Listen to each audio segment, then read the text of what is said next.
మనతో ఉన్నారు. నమస్తే ఎంజే రావు గారు.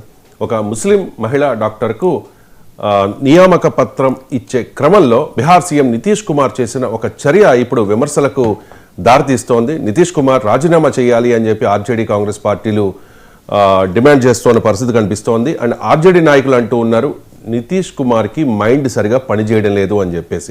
ఈ వివాదానికి అంతటికీ కారణం మనం స్క్రీన్ మీద చూస్తూ ఉన్నాం. ఒక మహిళా డాక్టర్, అందులోనూ ముస్లిం, తనకు అపాయింట్మెంట్ ఇచ్చే క్రమంలో ఆ హిజాబ్ను లాగి నితీష్ కుమార్ చూశారు. దీని మీద పెద్ద ఎత్తున విమర్శలు వస్తూ ఉన్నాయి. బీజేపీ నాయకులు అయితే నితీష్ కుమార్ చర్యను వ్యతిరేకించకపోగా సపోర్ట్ చేస్తున్న పరిస్థితి. ఆయన లాగింది హిజాబే కదా అని చెప్పేసి ఎంత పెద్ద తప్పు మాట్లాడారంటే అంత పెద్ద తప్పు మాట అది. మరి ఎందుకు సమర్థిస్తూ ఉన్నారో తెలీదు. ఈ నేపథ్యంలో మరి ఏదో ఒక కీలకమైన నిర్ణయం బీజేపీ అధిష్టానం తీసుకోబోతోంది. నితీష్ కుమార్ని బీహార్ సీఎం పదవి నుంచి తప్పించి వేరే ఒకరిని పెడతారు అని చెప్పి పెద్ద ఎత్తున సోషల్ మీడియాలో జరుగుతోన్న చర్చ. అసలు నితీష్ కుమార్ చేసింది తప్ప ఒప్ప అంటే ఏం చెప్తారు? అండి, ఇప్పుడు నితీష్ కుమార్ గారు ఇప్పుడు ఈ హిజాబ్ ఇష్యూ కంటే ముందు అంటే హ్యాబిచువల్ కిల్లర్ అంటారన్నమాట, హ్యాబిచువల్ క్రైమ్. ఇప్పుడు పోలీసుల దగ్గర ఏదైనా ఒక కేసు రిజిస్టర్ అవుతే ముందు ఆ నేరస్తుడికి సంబంధించిన పూర్వాపరాలు చూస్తారు. యాక్సిడెంట్ అంతకు ముందు యాంటిసిడెంట్కి ఇంకా ఎక్కువ కేసులు ఉన్నాయా, ఒక జడ్జి గారు కూడా ఒక కోర్టులో కేసు విచారించేటప్పుడు ఇదే మొదటి నేరమా, అంతకుముందు కూడా నేరాలు చేశాడా అని చూస్తూ ఉంటారన్నమాట. ఎందుకంటే ఇప్పుడు అంటే అది యాక్సిడెంటల్గా అవ్వచ్చు, ఏదో ఒక విధంగా అవ్వచ్చు అనమాట. ఇప్పుడు నితీష్ కుమార్ గారికి విషయం వస్తే నవంబరు 2023న బీహార్ అసెంబ్లీలో ఈ స్త్రీలు పాపులేషన్ కంట్రోల్కి సంబంధించి, జనాభా నియంత్రణకి సంబంధించిన విషయంలో మాట్లాడుతూ ఆయన స్త్రీల విషయంలో ఒక దారుణమైన కామెంట్ చేయడం జరిగింది. అప్పుడు ఇంతకంటే ఎక్కువ కాంట్రవర్సీ అయిందనమాట. సెక్సువల్ ఇంటర్ కోర్స్కి సంబంధించి, ఉమెన్ ఎడ్యుకేషన్కి సంబంధించి ఉమెన్ అవమానపరిచేలా మాట్లాడారు. అప్పట్లో చాలా పెద్ద ఆయన అప్పుడు అపాలజీ కూడా చెప్పడం జరిగింది. క్షమించమని కూడా అడగడం జరిగింది. గుర్తుపెట్టుకోవాలి, ఇలాంటి 2-3 సార్లు జరిగిన స్త్రీల విషయంలో ఇనాప్రోప్రియేట్గా టచ్ చేయడం జరిగిందనమాట. ఇది ఇప్పుడు చాలా పెద్ద ఇష్యూ అండి. హిజాబ్ చూడండి, ఒక డాక్టర్గా ఆవిడ అపాయింట్మెంట్, మెడికల్ డిపార్ట్మెంట్లో అపాయింట్మెంట్ అయిన ఒక ముస్లిం యువతికి సంబంధించి అసలు ఆల్రెడీ హిజాబ్ ఇష్యూ అనేది ఇండియాలో ఒక పెద్ద కాంట్రవర్షియల్ ఇష్యూ అనమాట. హిజాబ్ అంటే పరదా వేసుకోవడం అనేది ముస్లిం స్త్రీలకే కాదండి, భారతదేశంలో, ఉత్తర భారతదేశంలో స్త్రీలు ముఖానికి కప్పుకుంటారు పెళ్ళైన యువతులు. గుర్తుపెట్టుకోవాలి, ఉత్తర భారతదేశంలో ముఖ్యంగా, సౌత్ ఇండియా కంటే ఉత్తర భారతదేశంలో ఉంటుంది. స్త్రీకి సర్వ హక్కులు ఈ భారతదేశంలో కల్పించబడ్డాయి. స్త్రీని అవమానించడం కుదరదు. ఇది భారతదేశ సంస్కృతి సాంప్రదాయాలకు సంబంధించిన విషయం. ఇప్పుడు హిజాబ్ని సాక్షాత్తు ఒక చీఫ్ మినిస్టర్ గారు అలా లాగడం వెనకాల ఏముంటుంది? ఇప్పుడు అపోజిషన్ పార్టీసులు, చాలా ఉమెన్ సంఘాలు, మహిళా సంఘాలు ఇప్పుడు ఆరోపిస్తున్నట్టు ఆయన పరిస్థితి, ఆయన మెంటల్గా ఏమైనా డిజేబిలిటీ ఉందా అంటే ఒకటి గుర్తుపెట్టుకోవాలి. సిగ్మండ్ ఫ్రాయిడ్ ఒక మాట చెప్తారనమాట. సిగ్మండ్ ఫ్రాయిడ్ అంటే తెలియని వాళ్ళు ఎవరు ఉండరు. సిగ్మండ్ ఫ్రాయిడ్ గారు ఒక లిబిడో అనే ఒక సూత్రాన్ని వర్ణిస్తారన్నమాట. అంటే వయసు పెరిగినా కానీ సెక్సువల్ అంటే కామ వాంఛలు తగ్గకుండా కొంతమంది ఉంటారన్నమాట. అంటే కామవంచలు భారతీయ తత్వశాస్త్రంలో, ఇండియన్ ఫిలాసఫీలో ఒక లిబిడో అనే దానికి స్థానమే ఉండదన్నమాట. ఎందుకంటే ఒక అద్భుతమైన ఆధ్యాత్మిక జ్ఞానాన్ని పెంచుకున్న వాళ్ళకి లిబిడోని కంట్రోల్ చేస్తారన్నమాట.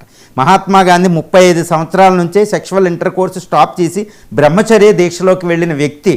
అబ్దుల్ కలాం కూడా లిబిడోలు అన్నిటిని కంట్రోల్ చేసి గొప్ప బ్రహ్మచారిగా, అంటే ముస్లిం అయిన గొప్ప బ్రహ్మచారిగా ఆయన ప్రాచుర్యం సంపాదించారు భారతీయ తత్వశాస్త్రం ప్రకారం. గుర్తుపెట్టుకోవాలి, ఎంఎస్ సుబ్బలక్ష్మిని ఆయన గౌరవించిన విధానాన్ని మనం గుర్తుపెట్టుకోవాలి.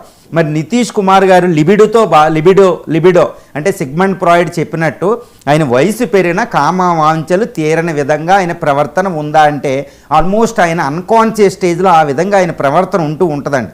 అంటే మిసోజనిస్ట్, ఉమెన్ అంటే ఆయన గౌరవించే విధానం కూడా కనపడదు. కాబట్టి ఆయన్ని సమర్థించడం తప్పు. ఇప్పుడు ఆయన సమర్థిస్తూ ఇంకా కేంద్ర మంత్రులు, ఇంకా ఎంపీలు మాట్లాడడం అనేది ఆయన సమర్థించడానికి కూడా ఒక హేతుబద్ధత ఉండాలి, ఒక రేషనలిజం, అంటే హేతుబద్ధంగా సమర్థించాలి.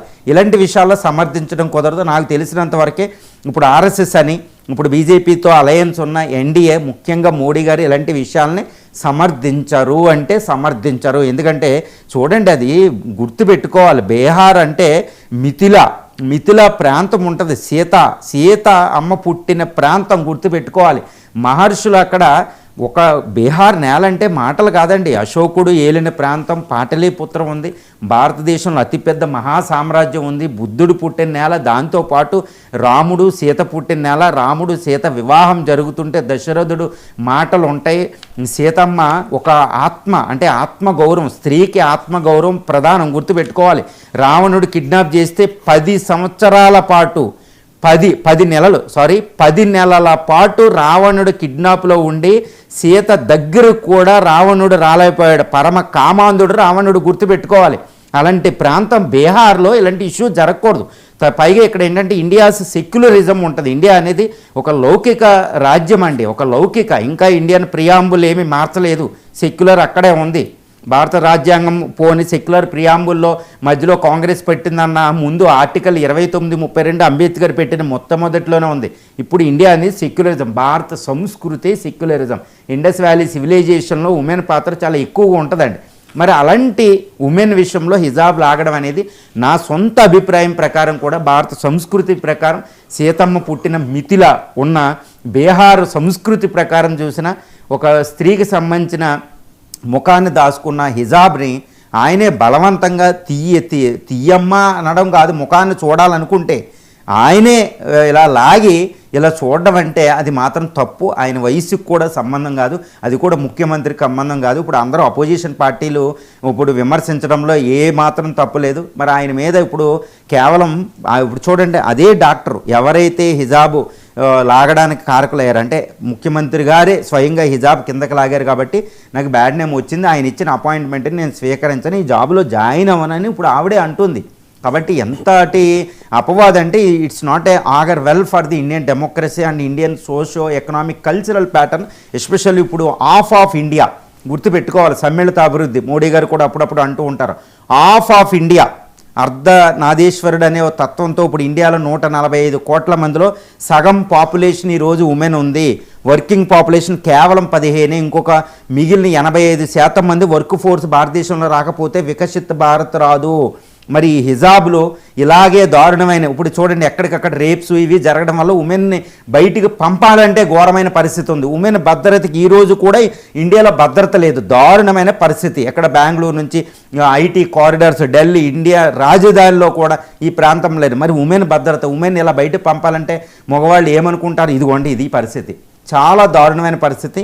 ముఖ్యమంత్రి గారు ఈ విషయం మీద అపాలజీ అనేది కుదరదు, కంపల్సరీ దీని పర్యావసానాలు గట్టిగానే ఉండాలి. అపోజిషన్ చేసినట్టు ఆయన ఈవెన్ బీహార్ ఎన్డీఏ కాబట్టి అలయన్స్లో ఆయన రిమూవ్ చేసి కొత్త ముఖ్యమంత్రి, ఒక రకంగా బీజేపీ కూడా కొత్త ముఖ్యమంత్రిని పెట్టడానికి ఇది ఒక కారణంగా కూడా తీసుకునే అవకాశం ఉంది.